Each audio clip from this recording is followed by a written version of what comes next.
Ladies and gentlemen, good day and welcome to the Q2 and H1 FY22 earnings conference call of SRF Limited, hosted by Kotak Institutional Equities. As a reminder, all participant lines will be in listen-only mode, and there will be an opportunity for you to ask questions after the presentation concludes. Should you need assistance during the conference call, please signal an operator by pressing star, then 0 on your touchtone phone. Please note that this conference is being recorded. I now hand the conference over to Mr. Ritesh Gupta from Kotak Institutional Equities. Thank you, and over to you, sir. Thanks, Steve. Good afternoon, everyone. Thank you for joining us on SRF Limited Q2 and H1 FY22 results conference call. Today we have with us Mr. Rahul Jain, President and CFO, SRF Limited. I would like to invite Ms. Nitika Dhawan, Head of Corporate Communication at SRF, to initiate proceedings for results con call. Thank you. Thanks, everyone. Over to you, Nitika. Good afternoon, everyone, and thank you for joining us on SRF Limited Q2 and H1 FY22 results conference call. We will begin this call with brief opening remarks from our President and CFO, Mr. Rahul Jain, following which we will open the forum for question and answer session. Before we begin this call, I would like to point out that some statements made in this call may be forward-looking, and a disclaimer to this effect has been included in the earnings presentation shared with you earlier. I would now request Mr. Jain to make his opening remarks. Good afternoon, everyone, and I extend a warm welcome to all of you and thank you for joining us today on SRF's Q2 and H1 FY22 earnings conference call. I trust you, your families, and colleagues are keeping safe and are in good health. I will initiate the call by briefly taking you through the key financial and operational highlights for the period under review, following which we will open the forum to have a Q&A session.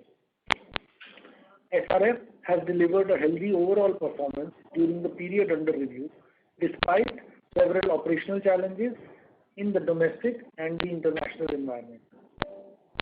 The growth was fueled by a strong performance registered in the chemicals business and a steady improvement in our technical textiles and others business. During the quarter, on a consolidated basis, revenue grew by 35% to 2,843 crores. Earnings before interest and tax, EBIT, grew by 19% to 570 crores.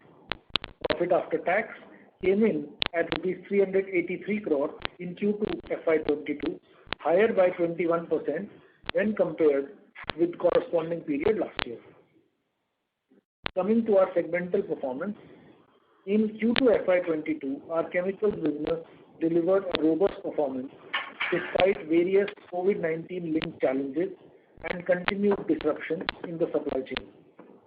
We reported a notable revenue growth of 28% at rupees 1,126 crore over corresponding period last year. Within the chemical segment, the specialty chemicals business continues to register a healthy performance due to increasing sales in both exports and domestic markets.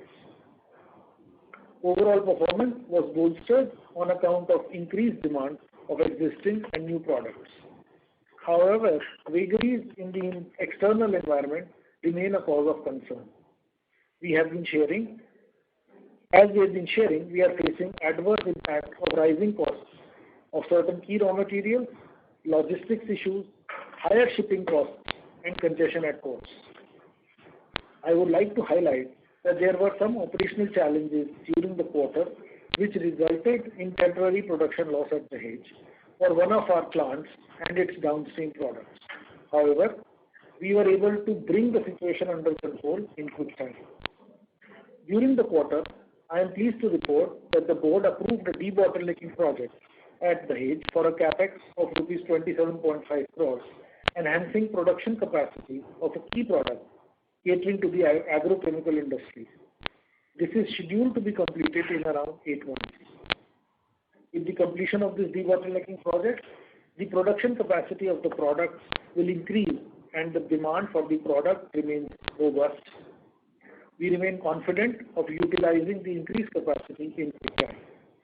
Such efforts, together with improved effectiveness and optimal capacity utilization, will equip us to deliver even better operational efficiencies and results in the future. In our fluorochemicals business, SRF delivered a positive performance during the quarter, owing to higher sales volume in refrigerants, blends, and chloromethane, as well as enhanced realization despite the impact of the second COVID wave in India. Furthermore, our pharma propellant, which is sold under the brand name Dymel HFA 134AP, has witnessed significant increase in sales. In addition, our upcoming projects are well on track, although the capex costs are witnessing increases due to significant inflation in steel, cement, and other key materials. In our packaging films business, SRF reported an increase of 29% in its segment revenue, which stood at 1,000 crore during the quarter over corresponding period last year. SRF has established itself as a global major in the packaging film industry. The business continues to be one of the largest exporters of BOPET films from India. We have witnessed improved traction from new capacities in Hungary and Thailand. Enhanced sales from value-added products further aided growth. SRF has also added some new products to its portfolio in the first half of the fiscal. Operating profit, however, declined by 27% over corresponding period last year, as BOPET film margins were under pressure. We have indicated in the past of a likelihood of such a scenario playing out. However, this was partially offset with a sustained demand of BOPET films, BOPP films. In addition, availability and price of key raw material was a cause of concern. I am happy to share that SRF's new BOPP film line at Rayong, Thailand, was commissioned during the quarter, making us a one-stop shop for specialty packaging film offerings to our key customers. As indicated in the past, there are a number of new lines expected to be commissioned in this and the next fiscal. With focus on efficiency and improving demand scenario in the upcoming quarters, we believe that the business is well positioned to take advantage of the same and delivering an improved performance. Moving on to our technical textiles business segment, SRF reported an increase of 68% in its segment revenue at rupees 558 crores in Q2 FY22. The business performed in line with expectations on account of improved sales volumes in the nylon tire cord fabric business, belting fabrics, and the polyester industrial yarn sectors. SRF continues to focus on increasing operational efficiency. Strong momentum was seen across the board in the domestic tire business, resulting in higher demand in the TCX sector. With the reopening of the mines, the belting fabric sector also saw a surge in demand. Serving the community has always been at the forefront of SRF's philosophy, and I am happy to share that we have been recognized for our community engagement initiatives. The technical textiles business at Gumudi was awarded the Corona Warrior Award 2021 for their philanthropic efforts during COVID-19 induced lockdowns. TTB Gwalior, on the other hand, has been acknowledged for its flood relief efforts in Madhya Pradesh's Bhind district. Lastly, in our other segment, SRF registered a revenue increase of 52%, that stood at 86 crores in Q2 FY22 over corresponding period last year. In a challenging economic environment, both coated and laminated fabric businesses did reasonably well. In the coated fabrics business, despite challenges in demand, SRF maintains its domestic market leadership as it is focused on value-added products, targeting newer markets and efforts to enhance operational initiatives. In the laminated fabric business, segment maintained its leading position and the performance was in line with expectations despite several external challenges. Margins continued to remain under pressure due to the ongoing oversupply issue. Further, the anti-dumping duty on Chinese PVC flex film imports has also been extended till January 31, 2022.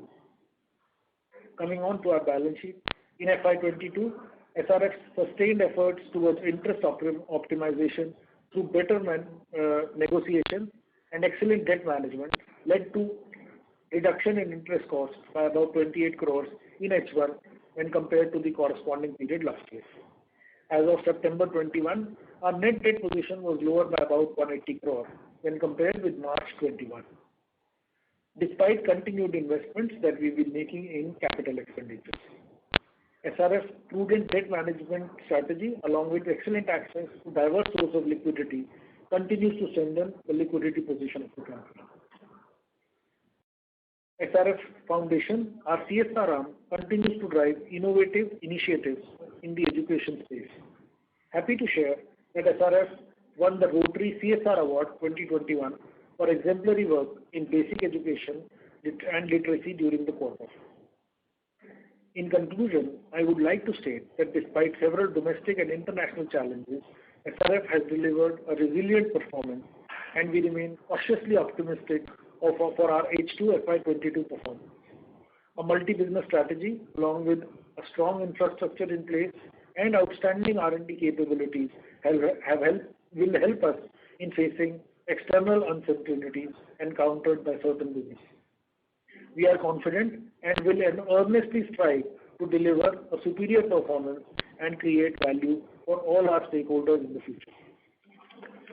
On that note, I conclude my remarks and would be glad to discuss any questions, comments or suggestions that you may have. I would now like to ask the moderator to open the line for Q&A session. Thank you very much. Thank you very much. We will now begin the question and answer session. Anyone who wishes to ask a question may press star and 1 on their touchtone telephone. If you wish to remove yourself from the question queue, you may press star and 2. Participants are requested to use handsets while asking a question. Ladies and gentlemen, we will wait for a moment while the question queue assembles.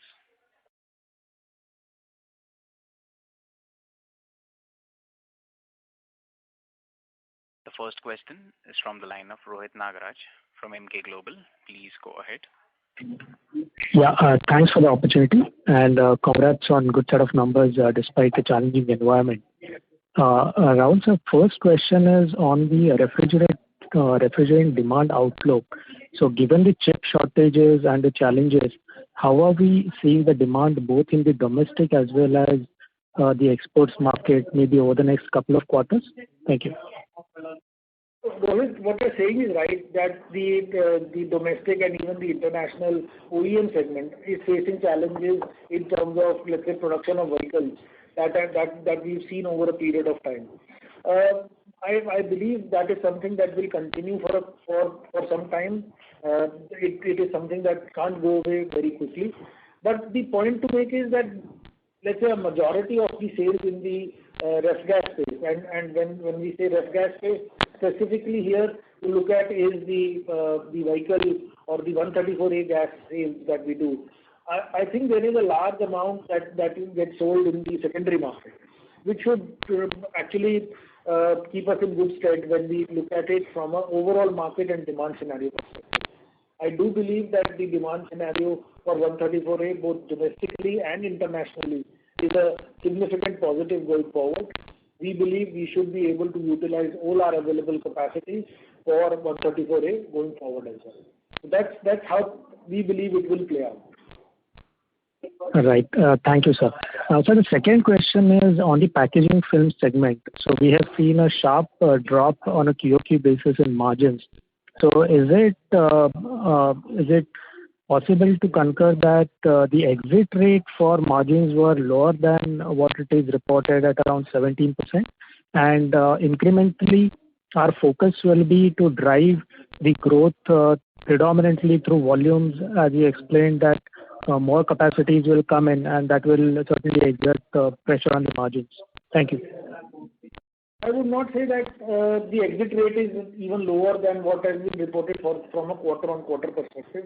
We do believe that there is, and again, I think we've been saying this for some time now. Each time we say this, everyone comes back to us and says that you again said that there will be let's say, a lower margin or there will be a margin drop in the packaging film businesses. That was not happening for probably the last few quarters. As things have panned out, some of those new capacities have come in and have started to hit the market, and therefore some of the margin, let's say, drop has happened. I don't believe that it was purely an exit margin when we look at from a September perspective would have been lower. It would have been probably remained similar in the overall range. I also do believe that given where, let's say, the festive season is in India and what we are seeing from a demand perspective, there will be some positives that should develop during H2, and we should probably do a better job than what has been reported in Q2. Again, there is a seasonality also in the business in that sense, and that should play out as well. That would be my real comment, Rohit. Thank you so much, sir, and best of luck. Thank you. Thank you. The next question is from the line of Sanjay Jain from ICICI Securities. Please go ahead. Thanks for taking my questions, Rahul ji. Couple of questions. Sanjay थोड़ा जोर से बोल. अच्छा, अभी आ रहा है आवाज? Can you hear me? आ रहा है आवाज. हाँ. So first on the ref gas side, we have been reading about the pricing going up as high as 70% in R134A. Can you just explain us how are the prices in each of the ref gases we are seeing the scenario today? And a related question is what kind of capacity utilization did we see in Q2? And we are talking of a full capacity utilization in R134A going forward. So just in that context, that would be helpful. So Sanjay, you are right when you say that the capacity utilizations have gone up. The price, or let's say the trends in prices in the ref gas segment have been a positive. And again, I am here talking about HFCs and not HCFCs. So I'm not talking about 22s. I'm only talking of HFCs. This is essentially, I think, being fueled by a large demand that is coming out of the US. There is also some pent-up demand in the domestic market that is playing up, and therefore the capacity utilizations also have been in good shape. Whatever production ability we have as of exit of September, all of that is being fully utilized. Like I said in the opening remarks as well, there were certain production challenges that we did face, and we kind of sorted them out during Q2 also. When you look at it from a scenario perspective going forward, I think the scenario should be a positive one. Price trend seems to have stabilized and is only going up as of now. How and where will it end is something that nobody can say. Hopefully, it will remain a positive for us. Again, some of the price increase also is a function of the fact that some of the raw material prices have also shot up. So while there is the price increase that has happened, there is also no denying the fact that fluorspar prices, logistic costs, dispatching the material to the customer, all of those have become even more costly. So differentially, I would say margin has gone up, but costs, let's say between sales price and cost and sales price both have gone up. Luckily, the net impact on margins is a positive one. Fair enough. And when we say that in September we have utilized all the capacities, we are talking of all the three HFCs, 32, 125 and 134A. Yes, please. Yes, thank you. Second question is on the fluoro specialty. Twofold. One, we have been talking about strong demand in domestic. This is probably a comment which has come in for the first time. The impression was that predominantly it's an export business. So can you just explain us the domestic part of this business for our understanding? It's pharma, agrochemical. It is all agrochemical. There are two products that were produced in our multipurpose plant, and those have been shipped out to our domestic customers. Some of these international players, Sanjay, are also setting up their capacities in India for manufacture and sale of certain key agrochemicals. As of now, some of these products were batch processes which have been supplied to the customer, and therefore the comment on domestic market was there. You're absolutely right when you say that it is an export-focused business as of now. But again, one of the key elements that we are also witnessing, Sanjesh, is that multiple, let's say, customers of ours are now looking to tap into the Indian market as well on the agrochemical side. Again, even if that happens, and as and when that happens, I think it should be a positive for us, given that we are doing a lot of chemistry work for some of these major customers.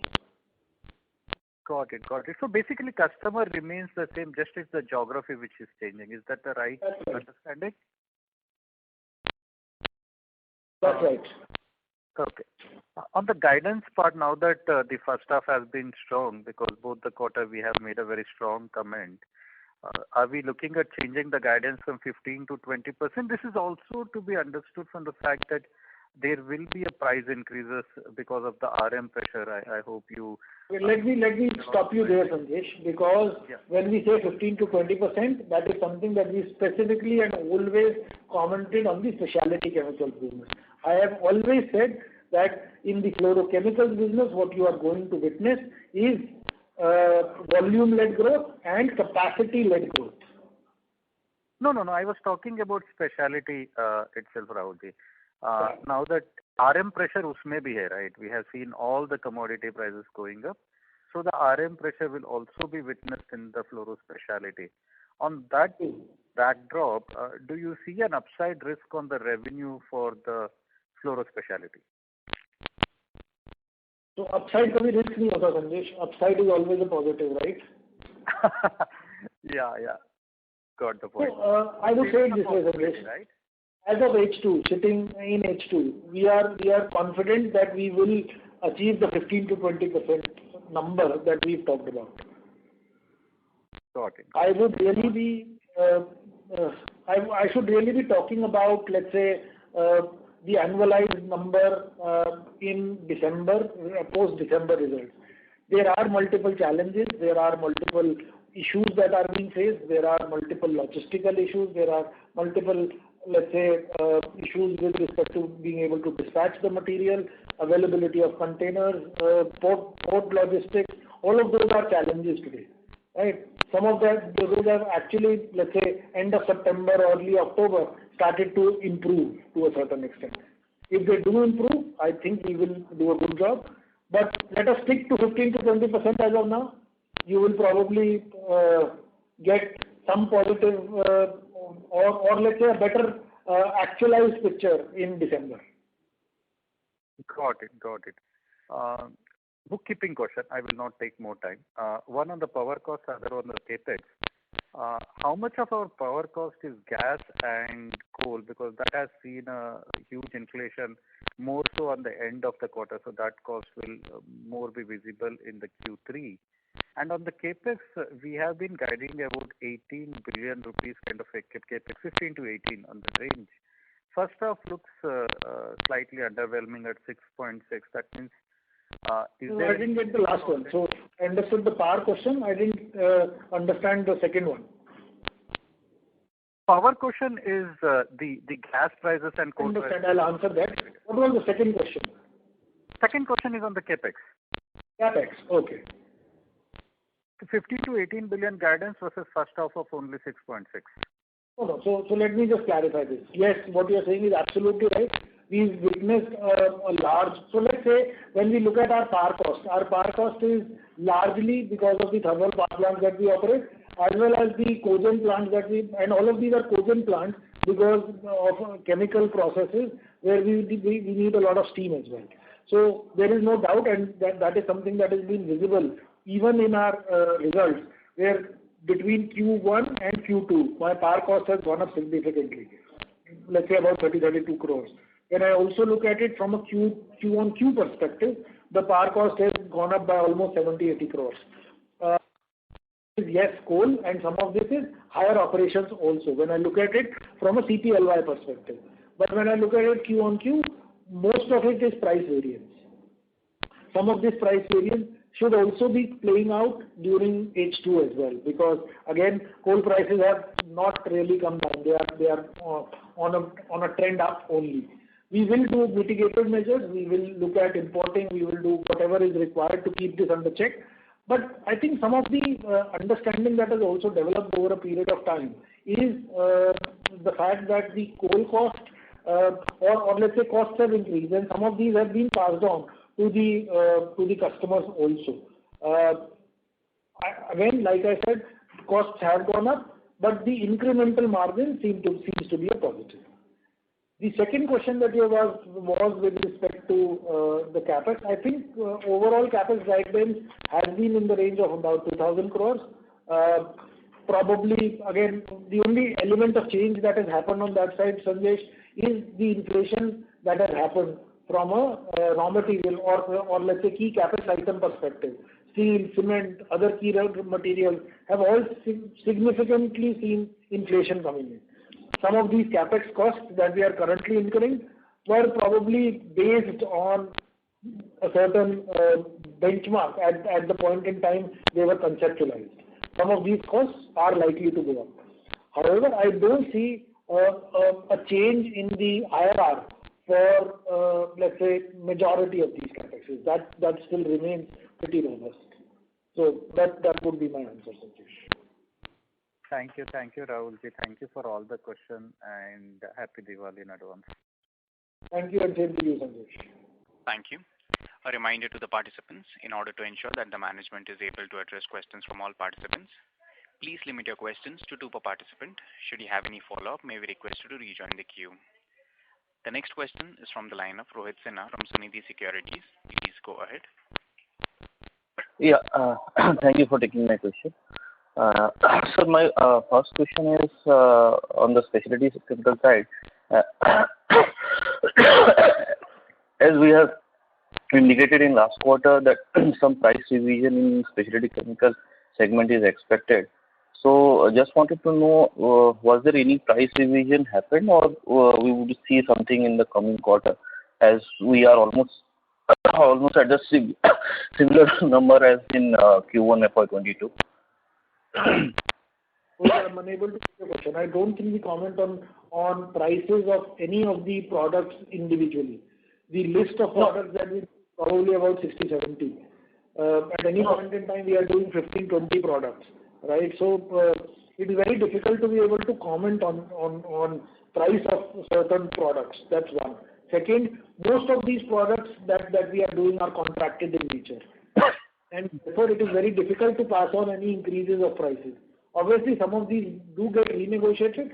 Some get a positive response, some don't. So when you play out the game depending upon higher volumes for the future, depending on contracts for the future, and in that manner. It's impossible to be able to comment on each product and its price variances as such. Okay, fair enough. Secondly, on just wanted to know the update on this chloromethane subsidy addition which we have announced earlier. So when we are expecting that to commission, is there any delay or is on track? When is it? October 22. Let me just double check it for you. Okay, sir. Thank Just you. 1 sec. And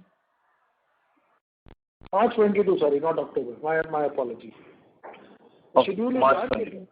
maybe slightly later, let's say a month or so here or there. Okay, thank you. And just last question from the packaging side only. Could you help us with the additional depreciation in the segment during the first half for this packaging segment, if at all it is possible? Because considering the supply issue and higher... Difficult to answer specific number on the depreciation. Maybe you can connect with the team separately and we will answer the depreciation question. Okay, fair enough. Thank you. Thank you. The next question is from the line of Nilesh Ghuge from HDFC Securities. Please go ahead. Yeah, good afternoon, sir. So my question Good afternoon. Sir, if you can speak closer to the answer, please. Yeah. Can you hear me now? Yes, sir. So my question is related to tax rate. If I look at the first half of FY22 compared to FY21, the tax rate has gone up.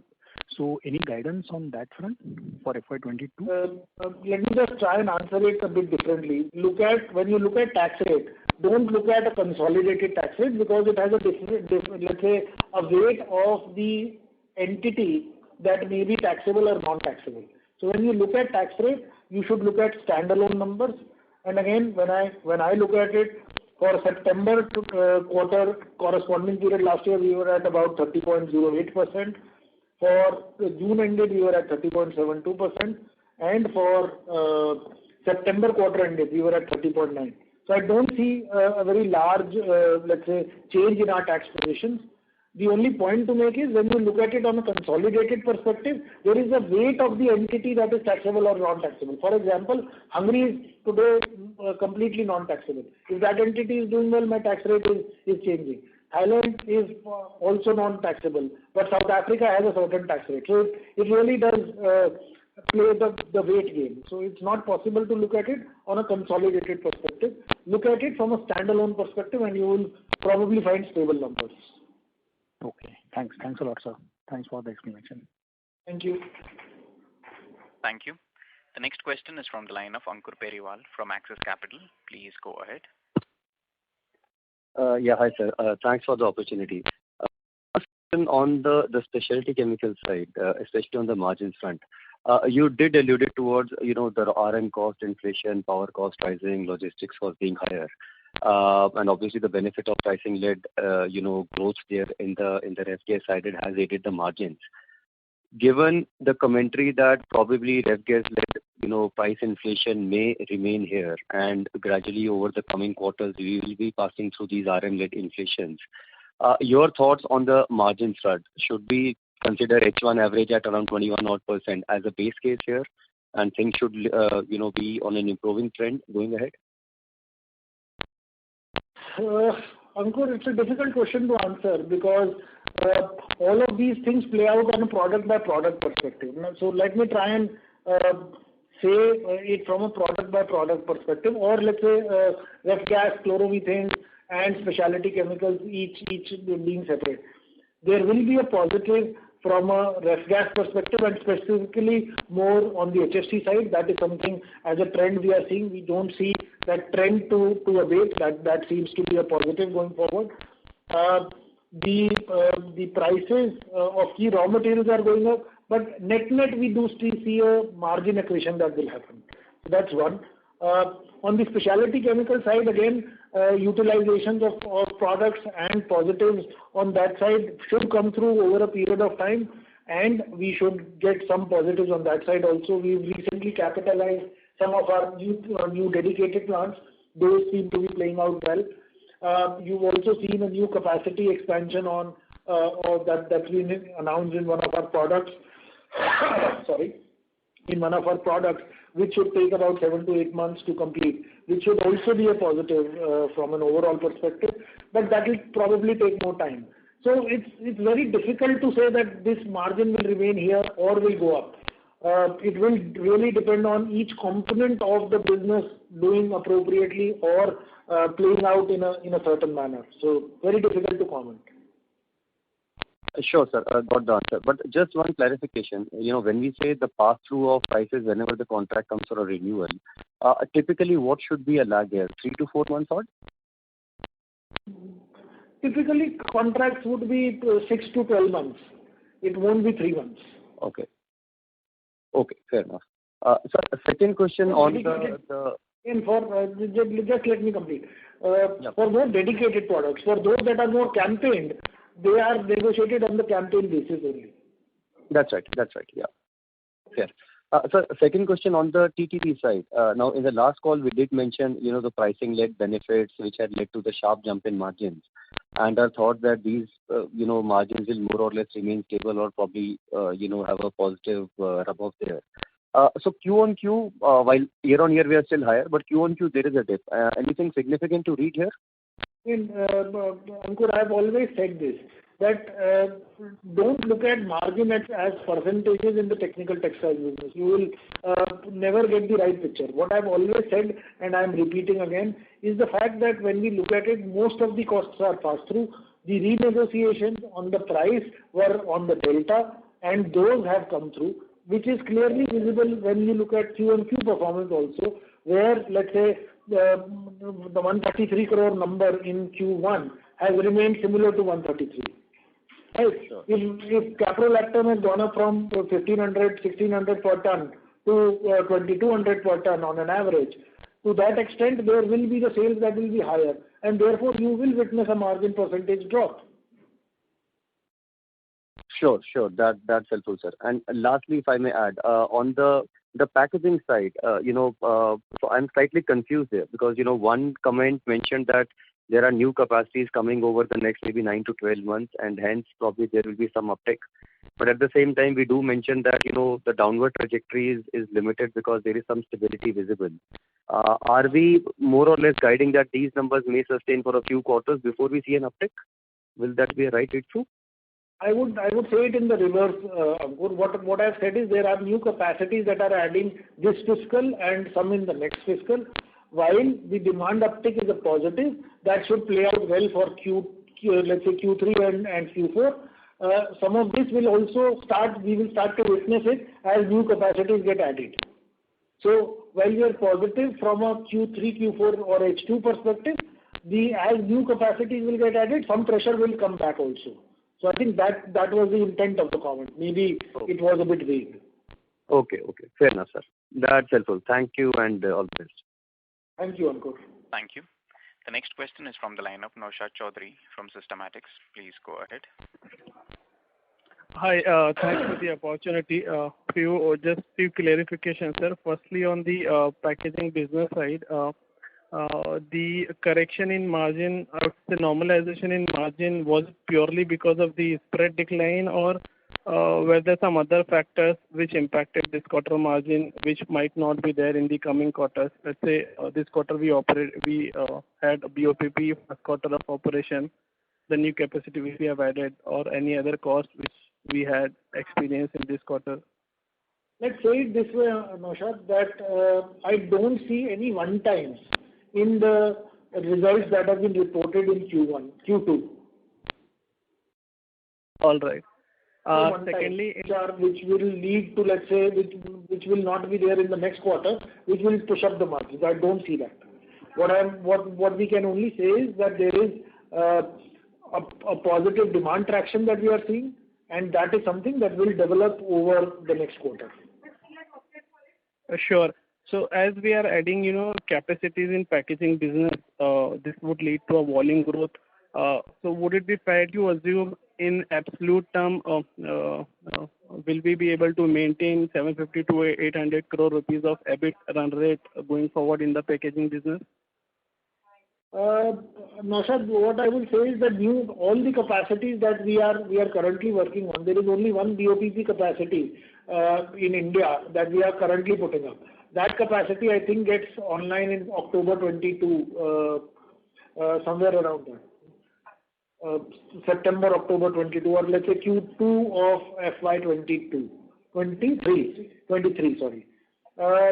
That's the only new capacity that is coming in. So yes, capacity-led growth will come in from that quarter onwards. Other than that, all the capacities that we are working on, other than probably BOPP in Thailand, which was commissioned in August, we will see a volume-led growth. Other than that, all is operating at full capacity today.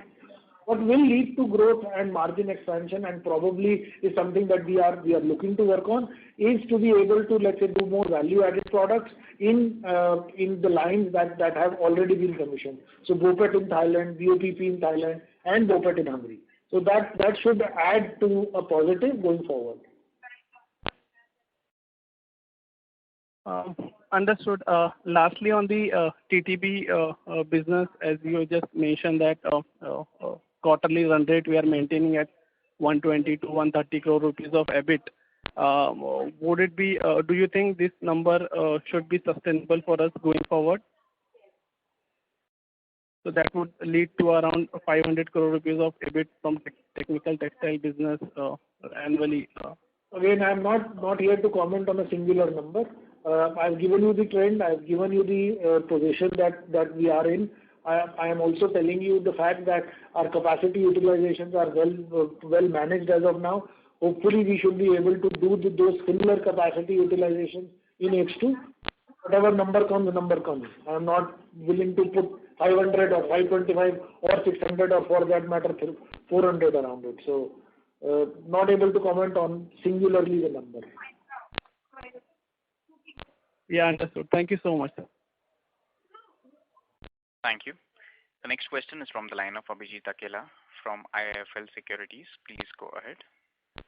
Yeah, thank you and good afternoon. Rahulji, we've seen some improvement in chemical segment margins this quarter on a sequential basis by about 230 basis points or so. Just wanted to understand if this is largely attributable to higher prices in refrigerants, or it's coming from the specialty side as well.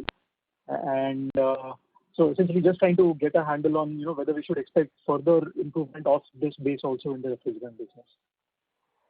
I would say you have pointed it out well. The fact is that as of now we believe that for H1 and for Q2 also, the positive is also on account of let's say the positive margins that we've seen in the fluorochemicals business or the ref gas side overall. That seems to be continuing going forward. But I would just like to kind of say this in a manner where whenever we've looked at our specialty chemicals business, we've also seen a much larger positive in the specialty chemicals business in H2 when compared to H1. So there is some seasonality that has come through in the specialty chemicals business. Given that H1 is now past, maybe there is a positive that can develop in the specialty chemical space also. Again, the only warning here is that there are significant logistical challenges that are being faced. Availability of containers, availability of shipment, availability of vessels is currently a challenge. I can tell you that there were major materials that were on high sea from our perspective at the end of August, September. So that seems to be a trend that is continuing. Hopefully things will come out bit better going forward. Okay, got it. Thank you. And the other one was just on the capex guidance for this year. We've done about 660 crores in 1H. Number one, is it possible to just give us a breakdown, rough breakdown even segment-wise, how much is in chemicals, how much in packaging?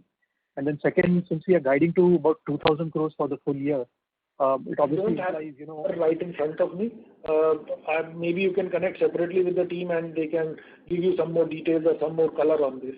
I don't have the numbers separately available immediately. I'm sorry. Okay, sure. But out of this 2,000 crore guidance, I believe chemicals itself, we were planning something like 1,000 or thereabouts, maybe a bit higher. About 1,100. So is that still on track despite a slightly slow 1H? I think so, absolutely. Okay, great. Thank you so much. Thank you. Thank you. The next question is from the line of Surya Patra from Phillip Capital. Please go ahead. Thanks for this opportunity. So just on the diamond sales, can you give some sense of because long back that we had acquired? So your voice is a bit muffled. Could you be closer to the speaker? Yes, sir. Yes, sir. So I was saying the diamond sales, long back that we had acquired the brand and we have created enough capacity now which is on stream and stabilized also. So could you give some sense of how big this business is now currently of the total refrigerant gas business? So again, Surya, it was never intended to be a very large portion. It is also a very niche business. It is expected to be a niche business. We do almost, let's say, from a capacity perspective, our overall HFC capacity post all our completions will be 50-60,000 tons. Right? Diamond will remain 1,500-1,600 tons. So it will remain niche. It will remain highly profitable. But it will remain a small portion. It will never become a 1,000 crore stream in that sense. Okay, why? Because the growth on that segment is very, very secular and healthy. That is why I was trying to have it. That is true. One of the key things that has also happened is that it was in therapeutic uses. One of the medicines that was being prescribed was through an inhaler, and therefore it is something that was growing. And therefore the diamond sales or let's say the propellant sales have witnessed significant increases. Because it is therapeutic, it is also likely to continue. Yes, sir. Sure. So So second point is that the freight cost element, how big is that in the overall RM cost for any business segment, sir? Or on a blended basis, let's say for SRF, this freight cost, which is likely to prevail like this for at least a year or so. So how, means what is the kind of pressure that it can bring in, or what is the pressure that we are currently seeing because of this? Is it a kind of very marginal element in the overall cost structure? No, it is not marginal at all. Whatever exports I do, freight is a very large element of it. And therefore, I don't think it is minor at all. The increases in freight costs have been phenomenal. Getting a 40-foot container and sending it from Thailand to the US will become obnoxiously high. Look at the index on it, and you will find the Baltic Dry and other indexes on the shipping side. You will find those indexes have gone up haywire. If you look at it, they have gone up 3 to 4 times. So there is no way that anyone in the industry can be, let's say, left insulated to the increase in freight costs. Freight costs will have an impact, are likely and continue to have an impact. The only positive that I have said earlier also is the fact that some of these have been well understood by the customers also, and we've been able to pass on some of these freight costs in some situations which have been contracted, deliver duty paid, or delivered to the customer warehouse. We've been unable to pass on, but those negotiations are going on and will continue deep into H2. Okay. So there is a kind of a comfort of passing on to the customer, so that's why that is not visible that way on the margin front. Is that right? That's right. These are contracted, Surya. Yeah. Okay. So just last question on the overall revenue mix. So the chemical business, which has been consistently in the range of around 45% of the total mix. Although the capex has been slightly heavy towards the chemical business, refrigerant as a specialty put together. But over last few years, if I see the trend, then it is around 45%, because the execution level at the packaging side was quite faster compared to the chemical side. So that's why the trend is skewed towards that. So let's say over 3 years down the line or 5 years down the line, what is the kind of ultimate revenue mix that we are expecting out of the chemical business? So, Surya, I would say it in a different manner. When we look at it, the overall revenue growth in specialty and fluorochemicals, given the capex that we are incurring over the next, let's say, 3 to 5 years, could range between 4,500 to 5,000 crores. When that is the number, you should be adding, let's say, 1.25 times, or in some situations, let's say, because there will be an infra requirement here, between 0.9 to 1.1 times in terms of revenue. Given that be the situation, I think in a 5-year time frame, we should see about 60 to 70% as chemicals. But it will all depend on the capital allocation going forward. Okay. Yeah. Thank you, sir. Thank you. The next question is from the line of Tarang from Old Bridge Capital. Please go ahead. Hello, sir. Good evening. Hi, Tarang. Hi. Just a couple of questions, sir. In your fluoro specialty business, are customers open to absorbing the cost push? I mean, how are your conversations happening there? See, the fact of the matter, Tarang, is that everyone knows logistics. Everyone knows those costs have gone up. Now, in some situations, the customers will be looking at, and again, these are negotiations that will keep going on, as I said, late into H2. Given the fact that there will be logistic challenges, there will be costs that you are incurring, you are also committed to be able to deliver to them the product that you are committed to. In some situations, you will meet the cost, given the fact that the margin positive that still comes through, even despite those costs, is there, right? But you will negotiate it. I don't believe that there will be any customer who will not be willing to listen. The only point is you have contracted it, they will want to ensure that the contract is delivered, and when you are looking to renegotiate the contract for the future, you will talk to them about the fact that you probably, let's say, done business at a loss than what was estimated at the time you were contracting it. And therefore, you will probably come to a better state for the future. Again, in some situations, you will actually end up saying, let's say, getting a larger share of their wallet or the pie to be able to deliver larger value going forward. So these are various types of negotiations that will happen. Can't be pinpointing around it. And are you witnessing raw material escalation in your specialty business, or it's largely a logistics issue? No, so logistic issues is actually cascading into raw material prices also. Okay. Because of the availability and some of the raw materials not being available or being available at a certain price, which is much higher because of logistics. So issue is logistics, but raw material inflation is also being seen because of the fact that logistics have been higher. Got it. And so, to an earlier participant's question on capex, right? I was just wondering. I mean, the prices have just zoomed for basic commodities. So, I mean, you don't obviously seem to be recalibrating, but you passed a comment indicating that the IRRs won't change.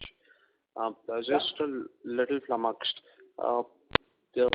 Because of the commodity inflation that has happened, I have said that it seems to be a net margin accretive position that has come to. So while there is commodity inflation, even on the, let's say, price of your finished product, you've seen some inflation happen.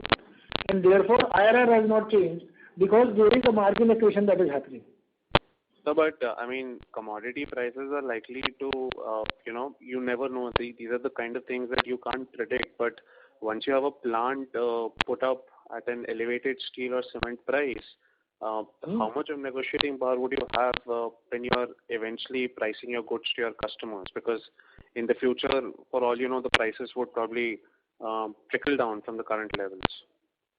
It cuts both ways, Karan. To be very frank about it, there is without a doubt some inflation on cost that has happened in terms of when we are putting up the capexes, and largely those capexes that have been calibrated 2 years prior to where we are sitting now. For example, PTFE for that matter.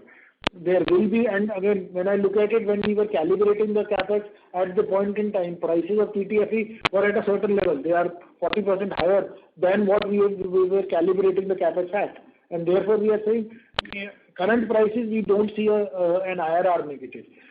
But you are absolutely right. If the prices fall, I have put up a capex at a higher rate, and therefore there will be an impact, most certainly, no doubt on that. Okay, but no recalibration. I mean, you all are continuing with your plans, correct?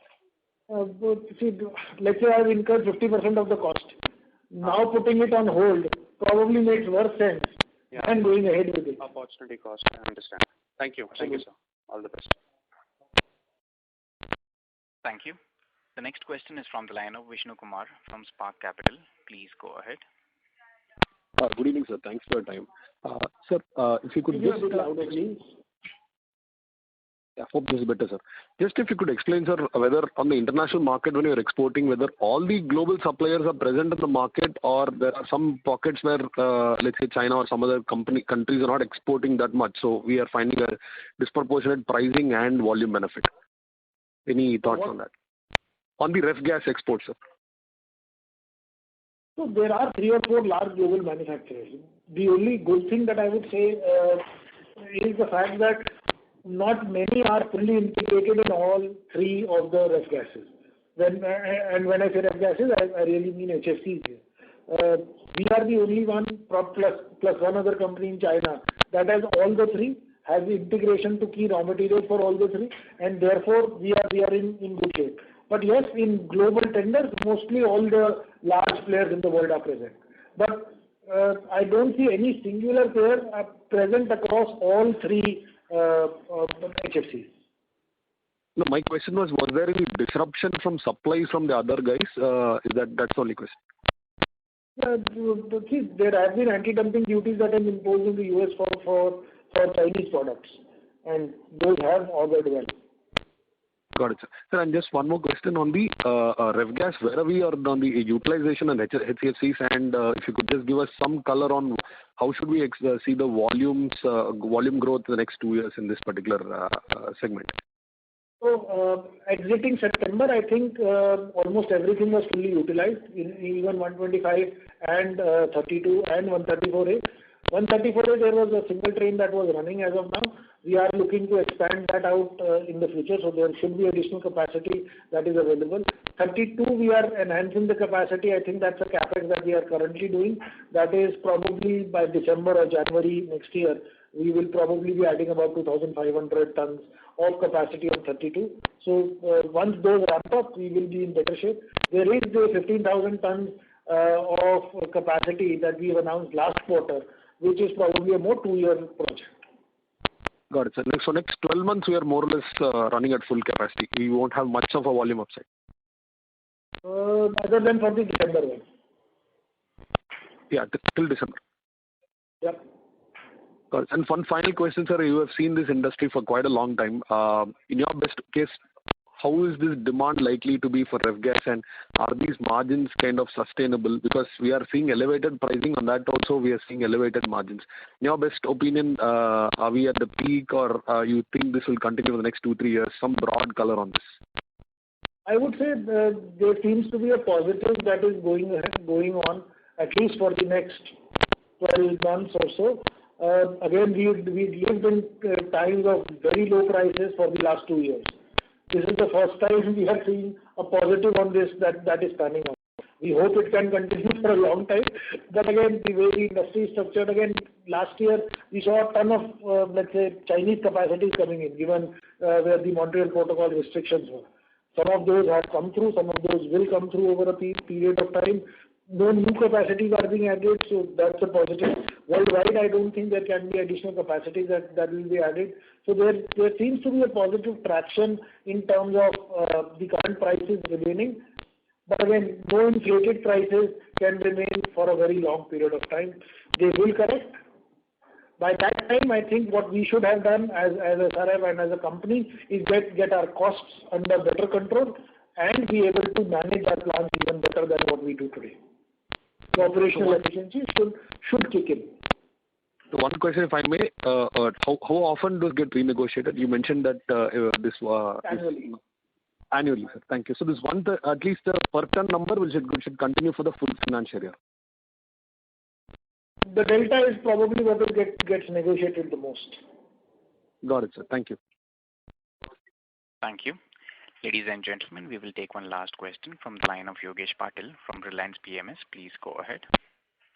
Thanks for taking my question, sir. Sir, my question is related to, again, rising crude prices, which are at 7-year high. So how much raw material prices are already passed on, and how much do you expect it needed to pass on to maintain the EBITDA margins close to 25% on overall level? So basically, in the last few days of second quarter FY22, we have seen the sudden jump in the crude and other raw material costs. So we want to know how long it will take, or how long it takes to pass on to consumer on each segment basis. So if you could give us ballpark numbers in terms of days or months. So that is the question from my side. Unfortunately, if I start answering that question, I'll take another hour to be able to answer it, because each product, each raw material will have a different dynamic that operates. It will have a different demand and supply situation that operates. For example, caprolactam may have a different demand and supply situation while it is still a derivative of crude and benzene. PTA, MEG again will have a different demand and supply situation. So while crude does have an impact, there is no direct correlation to crude in any of our key raw materials. There is some, let's say, some of the key raw materials to the raw materials that we use are petrochemical related, benzene, PTA and those types. But I don't see a direct correlation. Let's say the beta of that will be 0.7 rather than being at 1. So that's how I would put it. It is impossible to answer how much time will it take for 1 month of crude price change to be able to pass on to the customer. Pretty impossible. Oh, thanks. Thank you. Thank you. I now hand the conference over to the management for their closing comments. Over to you, sir. So thank you everyone for joining the call. We hope we have been able to answer some of your questions, not all probably, but happy to connect separately also and see if there are additional questions. Whatever is in the public domain, we will try and answer them. Thank you so much everyone. Bye-bye. Thank you. Ladies and gentlemen, on behalf of Kotak Institutional Equities, that concludes this conference. Thank you all for joining us, and you may now disconnect your lines.